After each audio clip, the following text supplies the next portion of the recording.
संजय जी। राधे राधे। राधे राधे महाराज जी। महाराज जी, ये तंत्र मंत्र कुछ लोगों के ऊपर लोग कर देते हैं, क्या ये ऐसा सच में होता है? ऐसा कुछ वैसे ऐसे विधान हैं जो तांत्रिक हैं, जो मंत्रों के ज्ञाता हैं, इसमें मारण है, वशीकरण है, उच्चाटन है, ये इसके विधान हैं। लेकिन ये उन्हीं के ऊपर काम करते हैं जो भगवान का भजन नहीं करते। जो भगवान का भजन करते हैं उनके ऊपर काम नहीं करते। अगर आप राधा राधा जपते हो, कृष्ण कृष्ण जपते हो, तो भगवान तुम्हारी रक्षा करेंगे। कोई भी तंत्र मंत्र तुम्हारे ऊपर काम नहीं करेगा। एक तांत्रिक था तो वो शालिग्राम भगवान को चुटकियों से नचाता था ऐसे, और भक्त का नाटक करता था। तो भक्त लोग बड़े, जो देखने वाले, यार भगवान इसके बस में है, जैसा चाहता वैसा नचाता है। तो एक भजनानंदी संत थे, उनके पास कई लोग भजन करते, तो उन्होंने आकर बताया कि वो ऐसा, बोले भक्त कभी ऐसा कर ही नहीं सकता। भक्त भगवान को प्रदर्शन थोड़ी करेगा, वो तो आराधना की वस्तु है। तो फिर उन्होंने कहा महाराज ये तो बड़ा गलत हो रहा है, समाज भ्रमित हो रहा है। बोले आपको चलना चाहिए। वो गए और खड़े हो गए और दिखा भाई, वो चुटकी बजावे कुछ नहीं। जब 100 का स्वभाव शेर हो जाता है ना, तो फिर कुछ नहीं चलता। और उनके पास भजन था और ये मंत्र का तांत्रिक था। तो इसने जब देखा कि यही बाबा जी आए और इसी कारण हुआ, तो उनसे कहा चले जाओ। तो उनका ये नाटक बंद कर, भोले भाले लोगों को तू ऐसे तंत्र के द्वारा लुभायमान करता है और पैसे इकट्ठा करता है। अब सारे समाज में उसकी बेइज्जती हुई, तो उसने शाम के अनुष्ठान किया मारण का प्रयोग किया। वो खप्पर में आग की तरह जलती हुई उन महात्मा की तरफ बढ़ी, लेकिन उनकी देहरी की परिक्रमा करके बस खड़ी रही। कृत्या भी कहते हैं शास्त्रीय भाषा में, कृत्या, मारण, ऐसे नामों से उच्चारण किया जाता है। तो उन महात्मा ने कहा मैं कोई दोषी हूं क्या? सब में भगवान वास करते, तू भी भगवत स्वरूप है। उसी के द्वारा प्रकट की हुई कृत्या, उसी को जाकर पटक दिया, उल्टी खून की। और जब उन शिष्यों ने कहा महाराज मर जाएगा, आप कृपा करके चलो, बस राम राम राम राम राम, खत्म कृत्या। सब अंतर ध्यान हो गए। तो उनका बेटा अब समझ जा, तो कान पकड़ा, उस शिष्य बन गए, महात्मा को ईमानदारी से भजन करने लगे। तो तंत्र होता है, मंत्रों में ऐसी ताकत है कि मारण, वशीकरण, उच्चाटन ये सब हो सकता है, लेकिन ये उन्हीं के ऊपर होता है जो भगवान का नाम जप नहीं करते। अगर नाम जप कर रहे हो तो तुम्हारे ऊपर मारण, वशीकरण, उच्चाटन ये सब कुछ नहीं होगा। भगवान के नाम में अपार सामर्थ्य है। राक्षस लोग बड़े मायावी थे, लेकिन राम राम जपने वाले विभीषण के ऊपर कौन सी माया थी? हनुमान जी के ऊपर कौन सी माया उन्होंने डाल दी? कुछ नहीं कर पाए। सिया जी के ऊपर कौन सी माया डाल दी?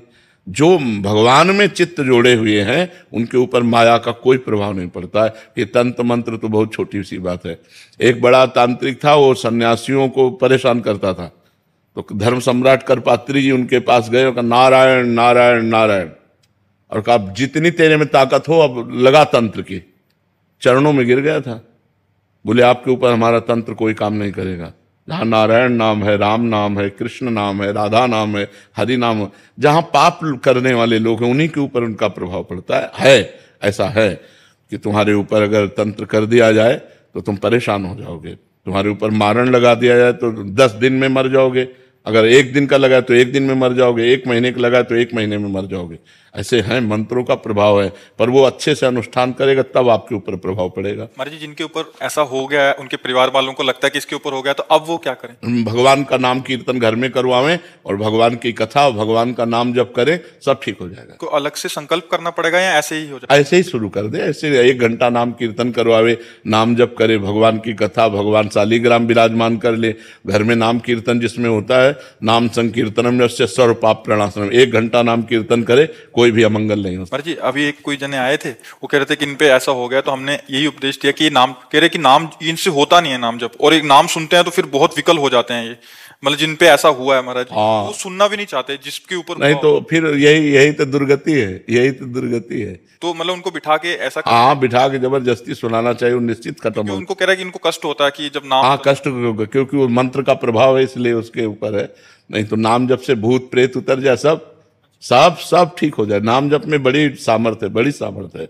एक बार हम SMC में थे, तो एक को भूत आया, तो वहां लाए, तो हम कोई झाड़ना फूकना तो जानते नहीं, हम नाम जपना शुरू किया और चीखने लगा। हमारे जो वो कह रहे थे कि और कहा इनसे दूर ले चलो, हमका बैठल अब थोड़ी देर बैठा रहा, बोला हम जा रहे हैं। हम कहाँ जाओ? और ठाकुर जी को भोग लगा के जब जल चरणामृत और जल उनको दिया वो खत्म हो गया, चले। और ये अपवित्र आत्माएं होती हैं, अपवित्र जगह प्रवेश करती। पवित्र हम स्मशान में घूमे, कभी हमें भूत प्रेत कहीं कुछ नहीं। गंगा किनारे 20 साल रहे, गंगे किनारे ही रहे, कभी कोई ऐसा नहीं। तो नाम जप करो भगवान के नाम में, बड़ी भूत पिशाच निकट नहीं आवे। बहुत सिद्ध है, गोस्वामी जी ने सिद्ध अवस्था में, तुलसीदास जी ने यह लिखा है हनुमान चालीसा। हाँ, भूत पिशाच निकट नहीं आवे, महावीर जब नाम नासय रोग हरे सब पीरा, जप निरंतर हनुमत। हाँ, जपत निरंतर हनुमत। हाँ, ये बात समझ लेंगे। महाराज जी, ज्योतिषी में विश्वास करना चाहिए कि? ज्योतिष शास्त्र है।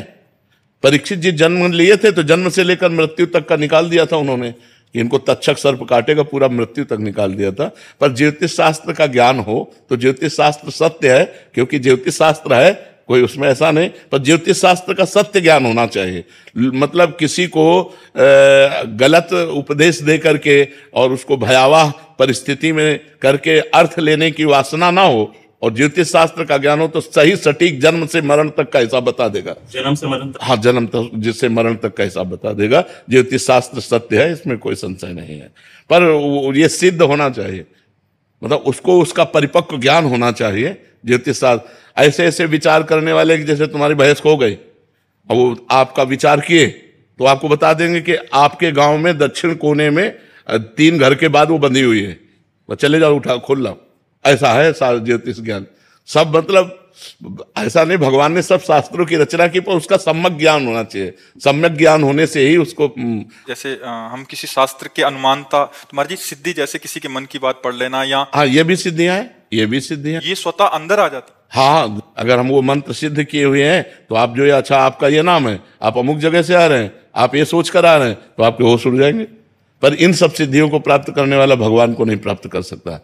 इसलिए कभी भगवान को प्राप्त करने वाले में आप कोई सिद्धि नहीं देखेंगे। ये सब शांत एकदम साधारण पुरुष, वो सब रिद्धि सिद्धि पेरे बहुआई, बुद्धि लोभ दिखावे भाई, होए बुद्धि जो परम सयानी, तिंतन चितई न अनहित जानी। वो अनहित कर देंगे, वो भगवत प्राप्ति नहीं होने देंगी। इसीलिए जो सिद्ध संत होते हैं वो भगवान के प्रेम में डूबते हैं, इन सिद्धियों के चक्कर में नहीं पड़ते हैं। ये सिद्धियां तो बहुत छोटे से थोड़े वजन में आ जाती हैं कि आप क्या सोच रहे हैं, आपका क्या नाम है, आप कहाँ से आए हैं, ये बहुत छोटी मोटी बातें हैं, ये कोई बड़ी बात नहीं है। इन सब बातों को तो बहुत क्रॉस करके तब आगे बढ़ा जाता है परमार्थ में। अगर इसको स्वीकार कर ले तो फिर भगवान के दर्शन और भगवान का प्रेम नहीं मिलता। तो ये जीवन भगवान के दर्शन के लिए कि तुम्हारे मन की बात जानने के लिए? अपने मन की बात जान करके तो जिंदगी बर्बाद हो रही है, औरों के मन की बात जान करके इतना बोझा कौन लोग ढोए। महाराज जी, और भी सिद्धियां होती हैं? बहुत सिद्धियां होती हैं। महाराज जी, आपने बताया था कि जल पे चलना। हाँ, जल को स्तंभित करके चलना, पहाड़ में भी प्रवेश कर जाना, एक ही समय में कई जगह उपस्थित हो जाना, एक ही ये बड़ी सिद्धियां हैं। एक ही समय में कई जगह उपस्थित हो जाना, बहुत दूर की बात सुन लेना, तुम्हारे मन की बात जान लेना, कहाँ कौन सा धन गड़ा है, इन सब बातों को जान लेना। तो है तो सब मायाकृत ही, परमात्मा कृत थोड़ी है। ऐसे किया और रुपए के सिक्के चांदी के गिर रहे हैं, ढेर के ढेर, ये सबने देखे सिद्धियां। ऐसे कर दिया और पूछा तुमसे कि कौन सी सुगंध चाहिए, मान लो आपने कहा केवड़ा, ऐसे कर दिया पूरा वातावरण केवड़ा का, बिना छिड़के। तुरंत दूसरे ने कहा हमको मोगरा, मोगरा। ऐसी सिद्धियां बहुत सी हमने देखे संतों की सिद्धियां, पर उससे भगवत प्राप्ति नहीं होती।